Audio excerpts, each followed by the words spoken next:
देखो, आज हम लोग क्या पढ़ने वाले हैं, मोल फ्रैक्शन पढ़ने वाले हैं। कल हम लोगों ने पढ़ा था मोल कॉन्सेप्ट, यानी मोल पढ़ लिया। अब मोल के बारे में और पढ़ रहे हैं। क्या पढ़ रहे हैं? Mole fraction. फ्रैक्शन का मतलब क्या होता है कि कोई चीज एक ठो है, उसमें हमने मल्टीपल टुकड़ा किया, तो एक टुकड़े का कितना कंट्रीब्यूशन था पूरा एक को बनाने में, यानी एक में उसका कितना भाग मौजूद था। जैसे एग्जाम्पल के तौर पर मान लेते हैं कि ये एक पेपर है, ठीक है। इसका हमने 2 इक्वल टुकड़ा किया, तो इसको क्या बोलेंगे? 1/2, और इसको क्या बोलेंगे? 1/2। एक एक टुकड़ा क्या होगा? 1/2 1/2। तो हम बोलेंगे कि इसका फ्रैक्शन क्या है? पहले वाले का 1/2, इसका फ्रैक्शन क्या है? 1/2। अगर इसी को हम 4 टुकड़ा कर देते हैं तो एक एक का क्या फ्रैक्शन होता है? 1/4, 1/4, ठीक है। तो यहां पर टुकड़ा है कागज का, बट यहां पर क्या देखने वाले हम लोग? फ्रैक्शन किसका? मोल्स का। और मोल्स किसका रहेगा? तो गैसेस का रहेगा, ठीक है। देखो, तो मोल फ्रैक्शन को हम इंडिकेट करेंगे x से, है ना। x एक्चुअली नहीं था, काई होता है, ऐसे कुछ होता है सिंबल। तो नॉर्मल में हम क्या लिखने वाले हैं? x, ठीक है। मोल फ्रैक्शन का मतलब क्या होता है? जैसे मान लेते हैं कि ये एक कंटेनर है, इस कंटेनर में 3-4 गैसेस है, एक गैस, 2 गैस, है ना, ए गैस, बी गैस, सी गैस, 3 गैस मान लेते हैं, ठीक है, ए, बी और सी। तो इसका कुछ ना कुछ मोल्स दिया रहेगा कि इस पूरे मिक्सचर को बनाने में टोटल जो मोल्स है उसमें ए कितना है, बी कितना है और सी कितना है, ठीक है। तो पूरे मोल्स में ए का मोल कितना है is called mole fraction of A, ठीक है। उसी तरह से पूरे मोल्स में बी कितना है, बी का मोल्स कितना है, तो उसको क्या बोलेंगे हम लोग? मोल फ्रैक्शन ऑफ बी, ठीक है क्या। तो ये सब क्या है? इस मिक्सचर का ये कंपोनेंट है। कितने कंपोनेंट्स है? 3 कंपोनेंट्स का मतलब पूरा मिक्सचर को बनाने में कितने गैसेस का हमने यूज किया है, कितने वैरायटी ऑफ गैसेस का यूज किया है, ठीक है। तो इसमें 3 कंपोनेंट है, ए, बी और सी, ठीक है। तो अगर हमको लिखना है मोल फ्रैक्शन, ठीक है, अगर हमको लिखना है, let's suppose mole fraction of A, तो क्या लिखेंगे पता है? हम लिखेंगे total moles of A divided by total moles, यानी moles of A plus B plus C. ये होता है मोल फ्रैक्शन का एक नॉर्मल सा फॉर्मूला। अगर किसी कंपोनेंट का हमको मोल फ्रैक्शन चाहिए तो उस कंपोनेंट का टोटल मोल ऊपर रखेंगे न्यूमरेटर में, और डिनोमिनेटर में क्या रखेंगे? पूरा मोल्स, जितना है मोल्स सब, ठीक है। जैसे एक एग्जांपल समझा रहे हैं, देखो, या फिर ऐसे देखो, ध्यान समझो। ये एक कंटेनर है, इस कंटेनर में हमने डाला ए गैस, ठीक है, बी गैस और डाल दिया हमने सी गैस। कोई दिक्कत? तो ये कंटेनर क्या हुआ? ये है mixture of A, B and C gases. तीनों गैसेस का ये क्या है? ये मिक्सचर है। कंडीशन ये है कि तीनों गैस आपस में रिएक्शन नहीं करेगा। A, B and C are non reactive to each other, वो एक दूसरे से रिएक्शन नहीं करेगा। तो जब रिएक्शन नहीं करेगा तो ए उतना ही रहेगा, बी उतना ही रहेगा, सी उतना ही रहेगा। अगर सोचो रिएक्शन कर लेता तो क्या होता? किसी और फॉर्म में कन्वर्ट हो जाता, ठीक है। तो ए तो रहा ही नहीं फिर, तो इसलिए हम क्या बोले? ए, बी, सी तीनों गैसेस आपस में क्या है? नॉन रिएक्टिव है। क्लियर है चीज? आपस में रिएक्शन नहीं करता है। तो इसमें कितना कंपोनेंट हुआ? 3 कंपोनेंट हुआ क्या? ये मिक्सचर 3 कंपोनेंट से बना, ए, बी और सी। अब क्वेश्चन में ए, बी और सी के बारे में कुछ ना कुछ दिया रहेगा, या तो वजन दे दे कि ए इतना वेट है, बी इतना वेट है, या तो मोल, या तो नंबर दे दे, या तो उसका वॉल्यूम दे दे, ठीक है। मतलब कुछ ऐसा जरूर देगा जिससे कि तुमको ए का मोल्स, बी का मोल्स और सी का मोल्स तुम कैलकुलेट कर सकता है। तो मान लेते हैं कि मोल ए का कितना है? एन ए मोल है, बी का कितना है? एन बी मोल है, और सी का कितना है? एन सी मोल है। क्लियर है? अब हमको निकालना है मोल फ्रैक्शन ए का, तो क्या लिखेंगे? ए का मोल टोटल ए है, एन ए है, divided by total mole N A plus N B plus N C. Similarly अगर हमको मोल फ्रैक्शन, एक्स का मतलब मोल फ्रैक्शन किसका? तो बी का लिखना है, तो क्या लिखेंगे? एन बी डिवाइडेड बाई तीनों का मोल का सम, Na plus Nb plus Nc। अगर मोल फ्रैक्शन C का लिखना है तो क्या लिखेंगे इसी तरह से, Nc divided by Na plus Nb plus Nc। Clear है? ये तीनों, ए का मोल फ्रैक्शन, बी का मोल फ्रैक्शन, सी का मोल फ्रैक्शन, तीनों मिलकर क्या बना रहा है, total moles of ABC in a mixture. ठीक है? क्या ऐसा दिख रहा है तुमको कि अगर हम तीनों को जोड़ दें, मोल फ्रैक्शन ए, बी और सी तीनों को जोड़े तो 1 आएगा? क्यों? Numerator Na plus B plus C हो जाएगा और डिनोमिनेटर भी वही हो जाएगा। क्लियर है? तो अगर इसमें 4 भी होता है कंपोनेंट तो क्या होता है, सबका मोल फ्रैक्शन का सम ऑलवेज 1। मतलब एक मिक्सचर में जितने भी सारे कंपोनेंट हैं, 10 है, 15 है, 2 ही क्यों ना हो, सारे कंपोनेंट्स का सम होता है जो उनके मोल फ्रैक्शन का ऑलवेज क्या होता है, 1, ऑलवेज 1। ठीक है? तो हम ऐसा लिख सकते हैं एक statement, sum of mole fraction of all components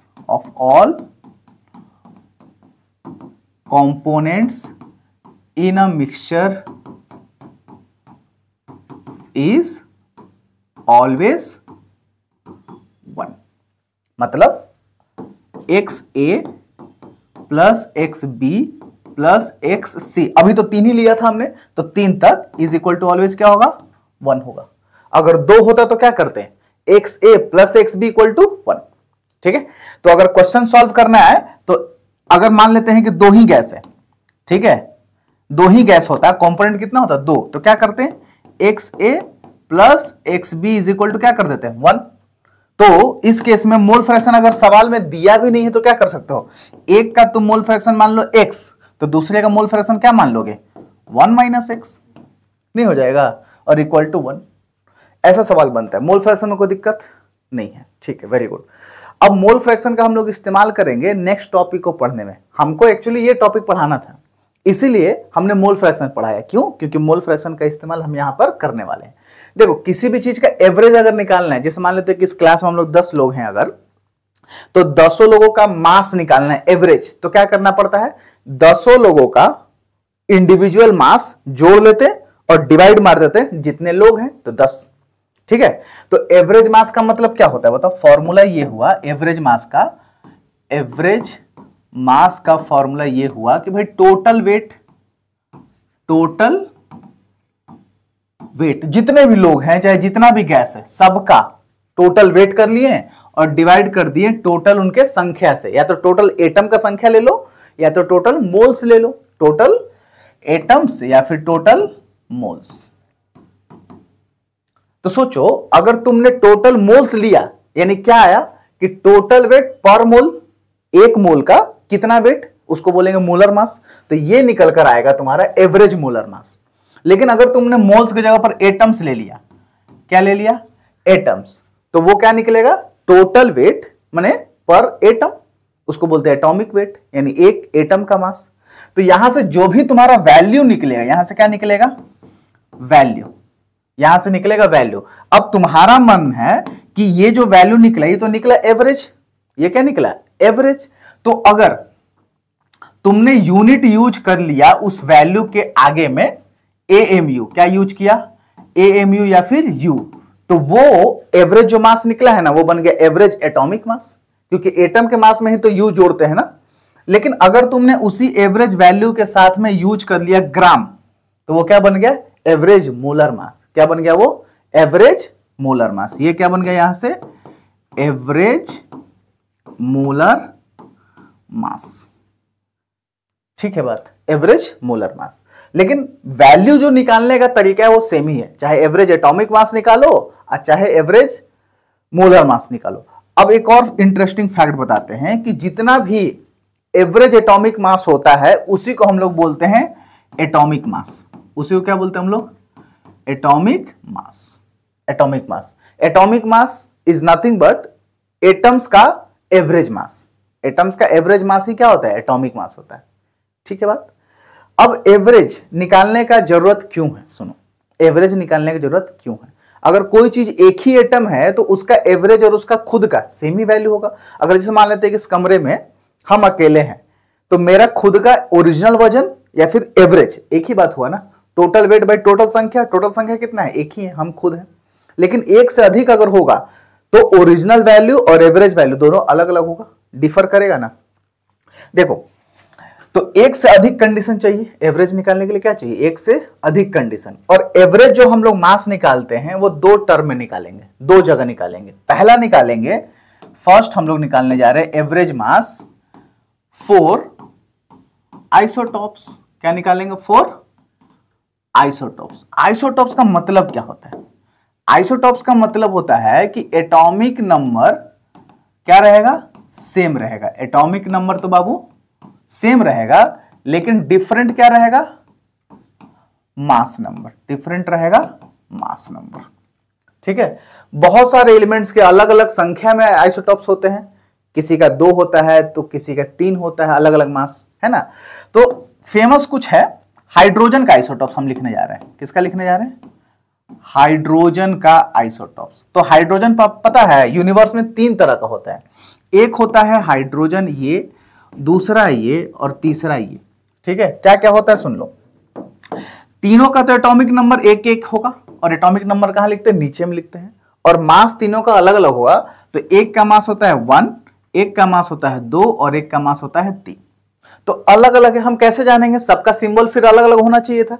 तो इसका जो सिंबल होता है वो H ही होता है, और इसका सिंबल होता है D, और इसका सिंबल होता है T। पहला वाला जो आइसोटॉप है ना, जिसका मास 1 है, इसको हम लोग बोलते हैं प्रोटियम। क्या बोलते हैं, प्रोटियम। दूसरे वाले को हम लोग बोलते हैं ड्यूटेरियम। ड्यूटेरियम से आया D, है ना, ड्यूटेरियम। और तीसरे वाले आइसोटॉप्स को हम लोग बोलते हैं ट्रिटियम। नहीं समझा, बढ़िया समझ गए। अब यहां पर अगर मान लेते हैं कि इसका इस्तेमाल करके हमको वाटर बनाना है, वाटर में क्या होता है, हाइड्रोजन और ऑक्सीजन, तो हाइड्रोजन का कोई भी आइसोटॉप हो सकता है। तो अगर हमने इस वाले प्रोटियम वाले का इस्तेमाल किया तो सिंबल क्या लिखेंगे, H लिखेंगे, और क्या लिखेंगे, H2O। अगर ड्यूटेरियम का इस्तेमाल हमने करके बनाया होता तो क्या बनता है, D2O। अब तुम क्या देख रहे हो कि इसका अगर मोलर मास निकालना चाहो तो इसका मोलर मास क्या होगा, 1 × 2, 2 और प्लस 16, कितना, 18 AMU चाहे U। इसका क्या होता, एक का तो एक D का वजन कितना है, 2, तो टोटल D कितना है, 2, तो 2 और 2 4 और इसका 16, तो ये कितना हो गया, 20 AMU। तो अब एक बात बताओ, दोनों में से वजनदार कौन है, भारी कौन है, D2O के H2O, D2O। तो इसीलिए D2O को हम लोग बोलते हैं हेवी वाटर। ये वाटर ही है, लेकिन इसको हम लोग बोलते हैं हेवी वाटर। समझ गया, तो हेवी वाटर का फॉर्मूला क्या हुआ, D2, है ना। तो हो सकता है सवाल में वाटर खाली बोलेगा जब तो वाटर का मतलब H2O ही समझना हमेशा, लेकिन जब तक क्वेश्चन में D2 मतलब हेवी वाटर ना बोले तब तक D2O नहीं समझना है, वो वाटर बोले यानी H2O नॉर्मल। ठीक है, अब होता क्या है सुनो, पूरा यूनिवर्स में तो हाइड्रोजन 100% है, कुछ भी चीज कितना है 100%। तो 100% में 3 वैरायटी, ये वाला, ये वाला और ये वाला। तो 100% पूरा बनाने के लिए ये कुछ ये होगा, कुछ ये होगा, कुछ ये होगा। होता क्या है कि 98% के आसपास ये खुद होता अकेला, और बाकी का जो बच गया 1-1.5% उसमें ये दोनों होता है। तो सोचो, एक है 98%, 99% और एक है केवल 1%। तो जब तुम एवरेज निकालोगे तो वजन किसके बराबर आएगा, नजदीक, किसके नजदीक, पहिला के नजदीक जो 99 है। अरे सोचो ऐसे ना, एक हाथी है ना, और 10 चूहा है। तो जब एवरेज निकालोगे पूरा 11 लोगों का, 10 चूहा और एक हाथी का 11 लोग हुआ, तो 11 का जब तुम एवरेज मास निकालोगे तो मास किसके नजदीक आएगा, लगभग लगभग हाथी के वजन के बराबर। समझ गया, तो ये है हाथी, इतना संख्या में है, और ये सब 1-1.5% में ही है। तो इसीलिए जब भी तुम हाइड्रोजन का मास, एटॉमिक मास तुमसे पूछा जाता है तो हमेशा क्या बताते हो, 1, क्योंकि 1 के नजदीक है। बट वो तो मास नंबर है, प्रोटॉन प्लस न्यूट्रॉन मिलाकर, इसमें तो न्यूट्रॉन है ही नहीं। दिखा क्या, न्यूट्रॉन कैसे निकालते हैं, मास माइनस एटॉमिक नंबर, मास माइनस एटॉमिक नंबर। तो अगर तुम देखो कि पहला में न्यूट्रॉन का संख्या कितना है, 1 - 1 0। इसमें न्यूट्रॉन कितना है, 2 - 1, न्यूट्रॉन का संख्या इसमें 1, और इसमें न्यूट्रॉन कितना है, ट्रिटियम में 2। तो तुमसे अगर पूछे कि आइसोटोप होने का कारण क्या है, तो तुम बता सकते हो कि different in number of neutrons. Neutron का संख्या अलग अलग होता है, इसीलिए आइसोटॉप्स होता है। ठीक है, एनीवे यहां पर तो बहुत ज्यादा डिफरेंस है ना, परसेंटेज में 100% में बहुत ज्यादा डिफरेंस है। मतलब ये 99 हो गया, 98 हो गया, बाकी का 1.5% ये बहुत ज्यादा गैप हो गया ना। एक और आइसोटोप होता है, मतलब बहुत सारी चीजों का आइसोटोप होता है, लेकिन यहां पर हमको इस टॉपिक को समझाने के लिए ना एक अच्छा एग्जांपल लेना पड़ेगा, और वो क्लोरीन का हम लेंगे। किसका लेंगे? क्लोरीन का आइसोटोप, CHLORINE, क्लोरीन का आइसोटोप। देखो बाबू, क्लोरीन का दो आइसोटोप होता है, एक होता है Cl और उसका भी सिंबल क्या होगा? Cl, क्योंकि दोनों तो क्लोरीन ही है।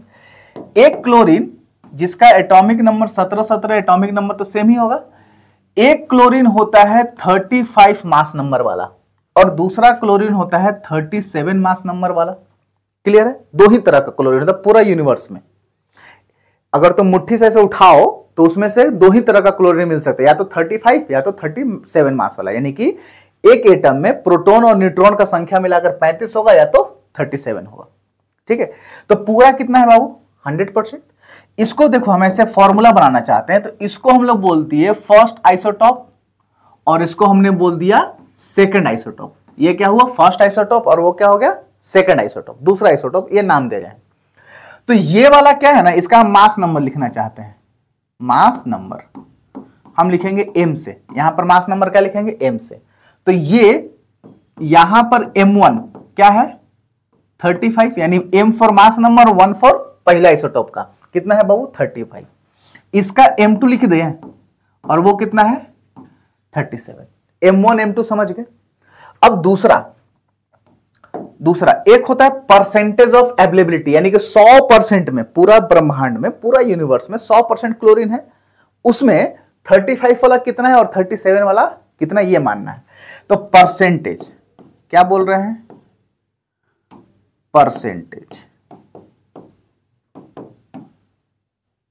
परसेंटेज को हम लिखेंगे P से, है ना।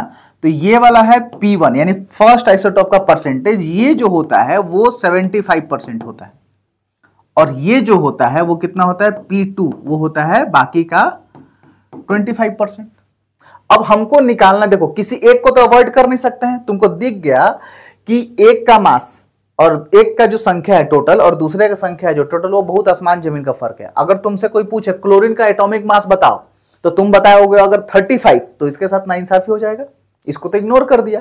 लेकिन अगर तुमने 37 बता दिया तो इसको इग्नोर कर दिया फिर। और एक है 25% और एक है 75%, तो इग्नोर तो किसी को किया नहीं जा सकता है ना। तो इस केस में हम निकालते हैं एवरेज मास। क्या निकालते हैं इस केस में? Average mass. देखो एवरेज मास कैसे निकलता है? एवरेज मास का फॉर्मूला क्या होता है? Total mass by total moles, या फिर टोटल संख्या। तो परसेंटेज वाला सवाल को हम लोग 100 मानकर बनाते हैं ना। तो परसेंटेज का मतलब क्या है? अगर तुमने 100 एटम उठाया तो उसमें से 75 एटम ऐसा होगा, 75 एटम ऐसा होगा जिसका मास कितना होगा? 35, और 25 एटम ऐसा होगा जिसका मास कितना होगा? 37। क्लियर है क्या? हम निकालने जा रहे हैं, देखो एवरेज मास यू, और एवरेज अभी हम नहीं बोलेंगे कि एवरेज एटॉमिक है कि एवरेज मोलर है, क्योंकि वो तो यू और जी लगाने पर होता है। क्या यूनिट यूज करते हैं? हम सिर्फ निकाल रहे हैं एवरेज मास। क्या फॉर्मूला है? Total weight by total mass. तो टोटल वेट कितना? हम मान लेते हैं 100 एटम है। टोटल कितना एटम है? 100। तो नीचे में क्या लिखेंगे? 100। टोटल 100 एटम है ना। तो 100 एटम का हमको टोटल वजन निकालना है, तो क्या निकलेगा? एक का मास है 35, और 35 ऐसा कितना पीस है? 75। तो टोटल मास कितना हो गया? 75 इंटू 35 होगा क्या? बोलो। ये पूरा वजन निकल गया किसका? 75 का। और एक का मास है इधर 37, तो दूसरे का मास कितना है? मतलब वैसा ऐसा कितना है? 25%, है ना, यानी कि 25। बोलो, ये पूरा मास निकल गया पूरा 25 का। तो 100 को निकालना है तो प्लस कर दें। तो इसको जब तुम सॉल्व करेगा ना, वो आएगा 35.5। इसको सॉल्व करोगे तो ठीक है। अब तुम्हारा मन है ऐसे कि भाई ये 35 आया, तो हम क्या कर सकते हैं? इसको ऐसे लिख सकते हैं, 35.5 U लिखना है अगर, या फिर तुमको लिखना है 35.5 ग्राम। तो ये हो गया एवरेज मोलर मास, और ये हो गया एटॉमिक मास। तो तुम क्लोरीन का एटॉमिक मास क्या याद करते हो? 35.5, जो कि क्या है? एवरेज है। 35.5 क्या है? एवरेज है। और 35.5 वही है, लेकिन U के जगह पर क्या कर दिया, ग्राम, तो ये हो गया एवरेज मोलर मास। ठीक है, तो एवरेज मोलर मास आइसोटॉप्स के केस में हम कैसे निकालते हैं, इस तरह से निकालते हैं। तो क्या फॉर्मूला बता दें, एक कॉमन सा फॉर्मूला दें आइसोटॉप्स के लिए। देखो एवरेज मास अगर निकालना है, एवरेज मास अगर निकालना है तो फॉर्मूला क्या दे जाए, देखो ये क्या है, परसेंटेज 1 और ये क्या है, मास 1, यानी कि फर्स्ट आइसोटॉप्स का परसेंटेज 1 और फर्स्ट आइसोटॉप का मास 1 इंटू कर दो, फिर सेकेंड आइसोटॉप का परसेंटेज 2 और उसका मास, फिर तीसरा अगर होता तो उसका परसेंटेज और उसका मास, सबको ऐसे जोड़ दो। अगर चौथा होगा, पांचवा होगा तो आगे चल लो, लेकिन होल डिवाइड क्या कर देना 100 से। तो ये तुम्हारा एक फॉर्मूला है, ये है फॉर्मूला आइसोटॉप्स के केस में क्या निकालने के लिए, एवरेज मास निकालने के लिए। समझ में आया क्या, चौथा आइसोटॉप होगा तो उसका परसेंटेज और उसका मास नंबर दोनों को मल्टीप्लाई करो, ऐसे करके सब निकाल लेते हैं हम लोग। ठीक है क्या, तो एवरेज मास अभी हम लोगों ने निकालना सीख लिया, किसके लिए, आइसोटॉप्स के लिए। दूसरा एक और इंपॉर्टेंट होता है, दूसरा हम निकालने जा रहे हैं फॉर गैसियस मिक्सचर के लिए। मतलब एक मिक्सचर हम बनाए हैं जिसमें कि A, B, C और 3-4 गैसेस है, हमको सबका एक एवरेज बताना है, उस कंटेनर में, जिस कंटेनर में रखा हुआ है ना, उसका मास बताना है। तो क्या बताएंगे, एवरेज ही तो बताएंगे ना। तो देखो ध्यान से कैसे निकालते हैं। ये वाला है एक कंटेनर जिसमें कि 3 गैस है, मान लेते हैं A gas, B gas and here we have C gas, A, B और C, 3 गैस है। क्लियर है, इसका मोल्स तो दिया है ना, Na मोल, वजन दे सकता है, वजन के रूप में, मैंने ऐसा कुछ देगा ना क्वांटिटी जिससे तुम मोल्स निकाल सकता है। कैसे कैसे मोल्स निकालते हैं, वजन से निकालते हैं, संख्या से निकालते हैं, एटम की संख्या, या तो वॉल्यूम से निकाल सकते हैं। तो कुछ भी दे सकता है, या तो डायरेक्ट मोल भी दे दे तो बढ़िया है।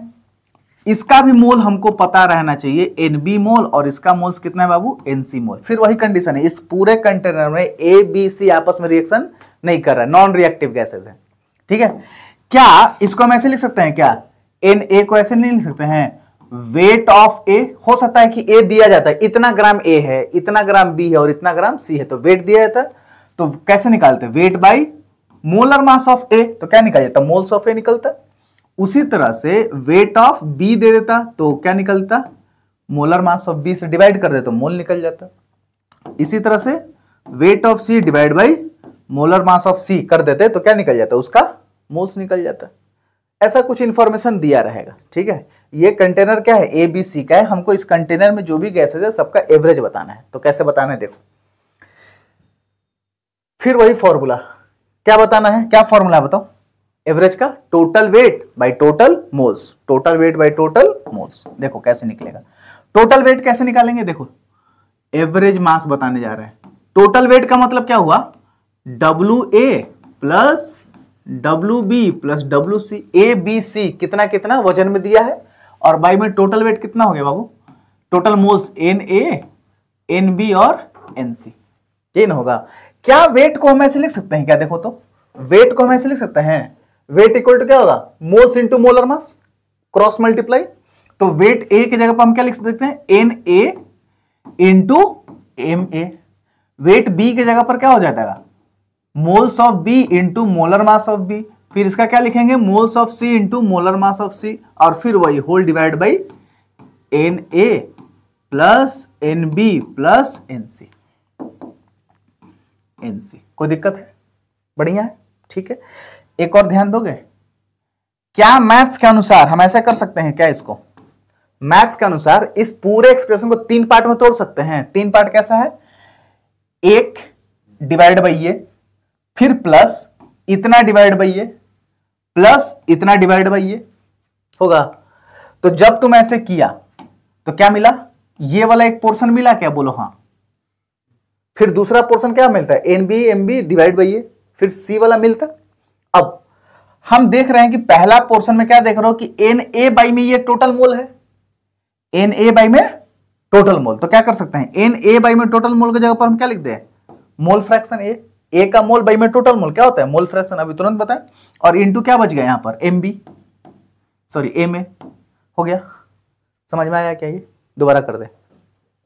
उसी तरह से इतना बाई इतना करोगे तो बी का मोल बाई में टोटल मोल, तो मोल फ्रैक्शन ऑफ बी आया क्या, और बीच में क्या है प्लस है, तो mole fraction of B into molar mass of B बच गई ये वाला।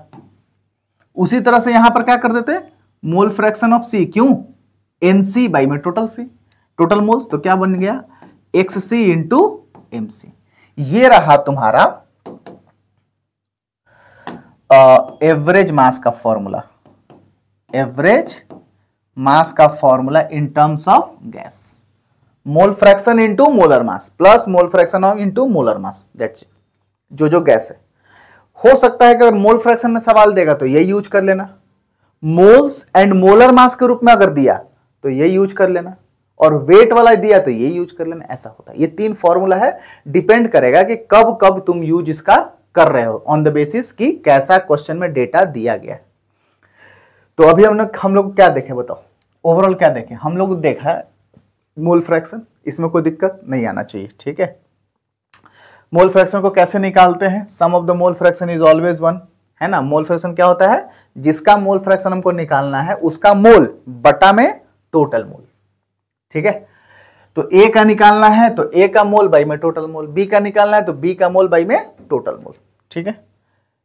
ये स्टेटमेंट है कि एक कंटेनर में जितने भी सारे गैसेस हैं, जितने भी सारे कंपोनेंट्स हैं, तो सारे का मोल फ्रैक्शन का वैल्यू कितना होता है, सम हमेशा 1 होता है, ठीक है क्या। फिर उसके बाद हम लोग आ गए एवरेज मास पर, तो एवरेज मास होता है टोटल वेट बाई में टोटल मोल्स चाहे टोटल एटम्स। तो अगर तुमने नीचे पुट किया टोटल एटम तो मिलेगा एवरेज एटॉमिक मास, है ना, यहां पर क्या हो जाएगा एवरेज एटॉमिक मास। लेकिन अगर तुमने पुट किया टोटल मोल्स तो ये बन जाएगा एवरेज मोलर मास, ठीक है। यहां पर वही बोले हैं कि इसको सॉल्व करोगे तो क्या मिलेगा तुमको, वैल्यू मिलेगा। अब वैल्यू के साथ में तुम यूनिट क्या यूज कर रहे हो, एएमयू चाहे यू, तो ये बन जाएगा एटॉमिक मास। लेकिन अगर वैल्यू के साथ में तुमने यूज किया ग्राम तो ये बन गया एवरेज मोलर मास, ठीक है। फिर हम लोगों ने निकाला आइसोटॉप्स के लिए फाइनली, और हमारे पास फॉर्मूला बन के निकला ये एवरेज मास के लिए P1M1 plus P2M2 plus P3M3 and whole divide by 100। फिर हम लोगों ने निकाला गैसेस मिक्सर के लिए, है ना, ये रहा गैसेस मिक्सर, ये था गैसेस मिक्सर, ठीक है।